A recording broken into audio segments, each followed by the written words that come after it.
அருட்பெரும் ஜோதி. ருணம் என்கின்ற பல்வேறு விதமான பிரச்சனைகள் உங்களுக்கு இருக்கா? மனசே சரியில்லை, உடம்பே சரியில்லை, குடும்பத்தில் எது எடுத்தாலும் சொதப்பலாக இருக்குது, நினச்சது எதுவுமே நல்லா நடக்க மாட்டேங்குதுங்க அப்படின்னு நீங்கள் இருந்தீங்கன்னா சங்கடகர சதுர்த்தி விரதம் இருங்கள். உங்களுக்கு இருக்கக்கூடிய சங்கடங்கள் அத்தனையுமே காணாமல் போக வைப்பார் சங்கடகர சதுர்த்தி கணபதி.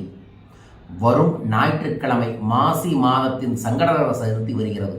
அன்றைய தினத்தில் நீங்கள் ஓம் ஸ்ரீம் கம் கணபதே நம என்கின்ற மந்திரத்தை காலை மதியம் உணவு எடுத்துக்கொள்ளாமல் மாலையில் மஞ்சளில் பிள்ளையாரை பிடித்து வைத்து இந்த மந்திர ஜபம் மட்டும் சொல்லுங்கள். பிள்ளையாரை பிடிக்காட்டியும் பரவாயில்ல, இந்த மந்திரத்தை அன்னைக்கு பிடிக்கிறதே ஒரு நல்ல மாற்றத்தை ஏற்படுத்தி தரும்.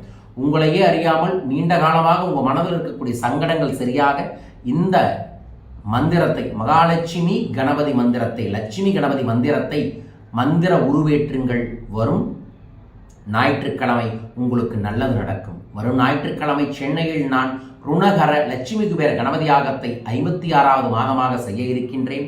அந்த யாகத்தில் சுப்பாரி கணபதி என்று சொல்லக்கூடிய அற்புதமான மார்வாடிகளின் தெய்வீகமான சுப்பாரி என்கின்ற பாக்கில் கையால் உருவாக்கப்பட்ட, கையால் செதுக்கப்பட்ட கணபதியை பூஜையில் வச்சு உங்களுக்கு தர இருக்கின்றோம். ஸோ இந்த பூஜையில் வாய்ப்பு இருக்கிறவங்க நேராக வந்து கலந்துக்கங்க. வெளியூர் வெளிநாட்டில் இருக்கிறவங்க கண்டிப்பாக உங்கள் பேரை சங்கல்பம் பண்ணி கணபதியோட முழு அருளையும் பெற வேண்டும் என பிரார்த்திக்கின்றேன்.